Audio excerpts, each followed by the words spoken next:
Hey, and welcome back to Exploring the Outdoors. I'm Tim, and here we're on the Zerobreeze playlist again.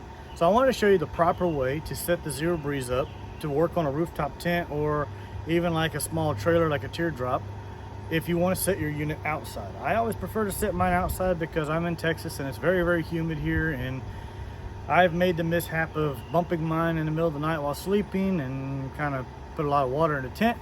So after that, I prefer to put mine outside. I usually sit it on the cab of the truck, or I sit it on top of something in the bed of the truck. So right now, I don't have my awning out, which if I even if I did, I could still put it on like this because it's going behind my awning. But as you can see, I have two hoses on here, and I'm gonna bring you in for a close-up on this, but I'm gonna explain it real quick. So Zerobreeze makes this little adapter that goes on the front right here that allows you to have a return air and a supplied air. So you're recirculating the air inside your tent. Basically like your house has a return air and then you have your vents. This would be your vents, this is your return air.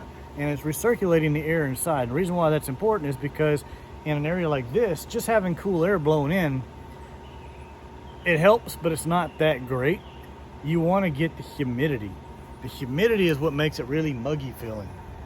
Just getting the humidity down makes it feel so much better inside a tent or in a little trailer.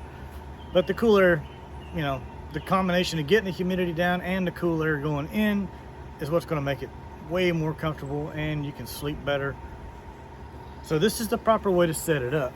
Let me bring you in here and show you what I got going.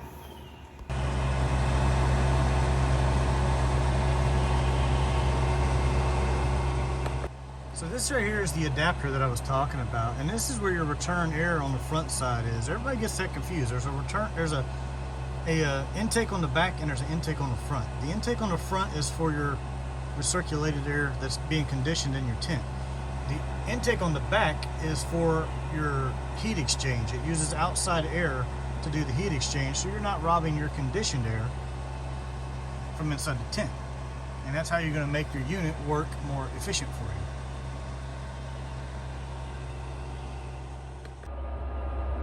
And there's where your air comes in. I got one air shooting up and I got the return air on the bottom side, so it's recirculating and not blowing back right at each other. And that little temperature sensor hanging up here, that is the Govee. That is where the temperature reading that I'm going to show you on these graphs come from. So that's how the Zerobreeze is set up. You got the two hoses on the front going in to recirculate the air in the tent. It's sitting outside. It's directly wired into my battery system.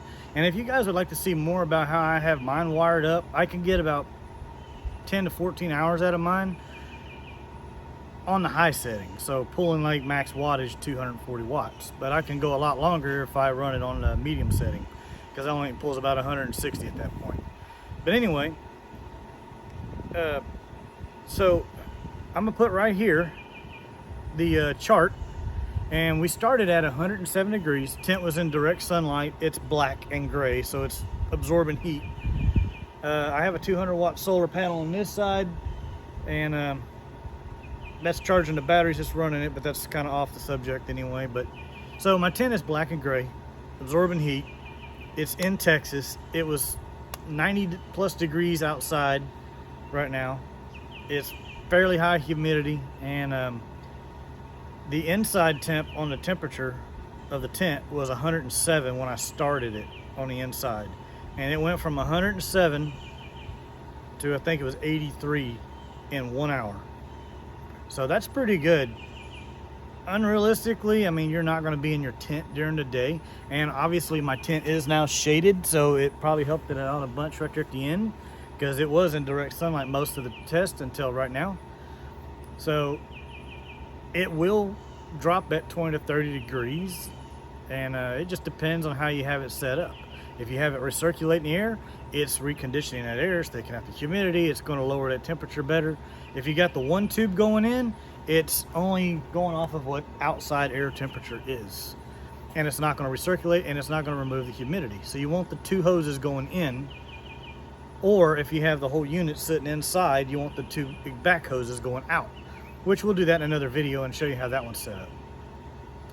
But today's test is pretty good, and it actually shows people that are looking at the Zerobreeze that it does work. It's not a swamp cooler.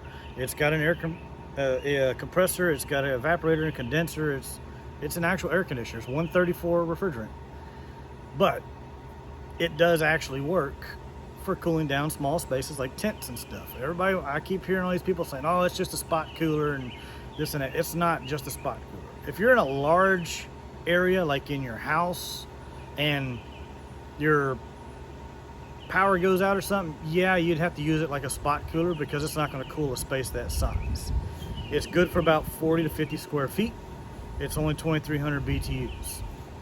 So then you would use it as a spot cooler. But in a small space like a tent, it works great as like a regular air conditioner. You just want to make sure it's recirculating the air in the room that you're cooling. And at nighttime, it'll work even better because the outside temperature at night is going to be lower, so it's going to get it down even lower, and you're going to be way more comfortable to sleep. So I hope this video helps out understand how to set the hoses up on it for the outside part. And in the next video, we'll do an inside the tent and show you how it's set up that way. So take it easy.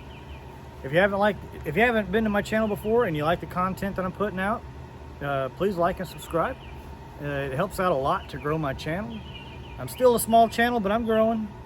And if there's anything y'all want to see on this thing, like battery systems or anything like that, help me out. I'm trying to come up with more video ideas to help people out with the Zerobreeze, to understand how to set them up, build battery systems for them, run them to get the most efficient manner out of it.